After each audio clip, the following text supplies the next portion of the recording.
Wara ċertifikati pożittivi mis-sit politiku, il-Bank Ċentrali ta' Malta u l-Aġenziji ta' Kreditu Moody's u Scope Ratings fl-aħħar żmien issa kien imiss lill-Kummissjoni Ewropea biex tagħti t-timbru qawwi tagħha għat-tmexxija ekonomika ta' pajjiżna. Fit-tbassir ekonomiku Ewropew għar-rebbija għall-Istati Membri, l-esperti tal-Kummissjoni jindikaw li din is-sena u s-sena d-dieħla l-ekonomija Maltija se tkun l-aktar waħda li se tikber b'rata ta' 3.7% u 3.6% rispettivament. Fl-istess żmien it-tkabbir fl-Unjoni Ewropea se jkun biss medja ta' 1.1% u 1.4% fl-istess snin. Dan ifisser li sal-2027 pajjiżna se jikber b'medja li tliet darbit iżjed mill-bqija tal-Unjoni Ewropea. B'kuntrast ma' dan il-pajjiż ġar tagħna l-Italja se tesperjenza tkabbir medja ta' 0.5% jew 7 darbiet inqas minn Malta. L-andament b'saħħtu tal-ekonomija f'pajjiżna u dovut għall-industriji bħal gaming, is-servizzi professjonali u finanzjarji, it-turizmu u l-IT. Fil-ħolqien tal-impjiegi r-rapport tal-Kummissjoni jgħid li Malta led overall growth fl-Ewropa kollha, filwaqt li fit-tkabbir ekonomiku nżamm strong growth momentum.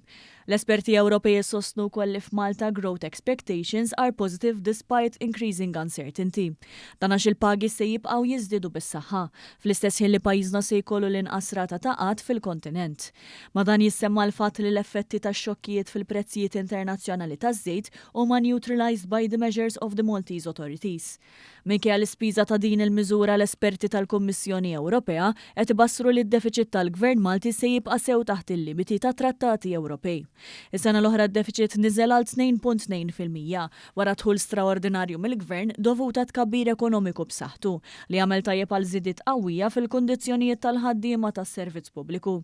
Il-Kummissjoni nnotat kif minħabba s-sitwazzjoni internazzjonali se jkun hemm żieda fl-ispiża tas-sussidji li se jagħti il-Gvern biex iżomm l-inflazzjoni baxxa.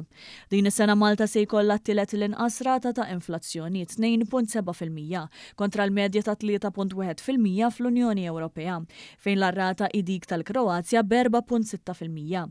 Skont l-esperti Ewropej pajjiżna se jkollu d-deficit medju ta' 2.1% fis-sentejn li ġejjin.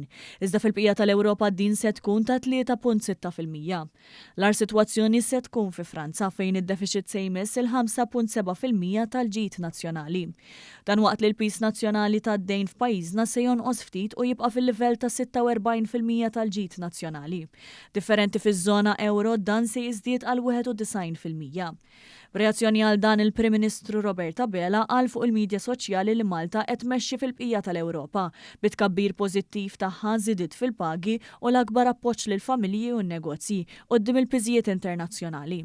U dan kollu mistenni jibqa' b'saħħtu minkejja ċ-ċirkostanza kollha kif tikkonferma l-Kummissjoni Ewropea nnifisha.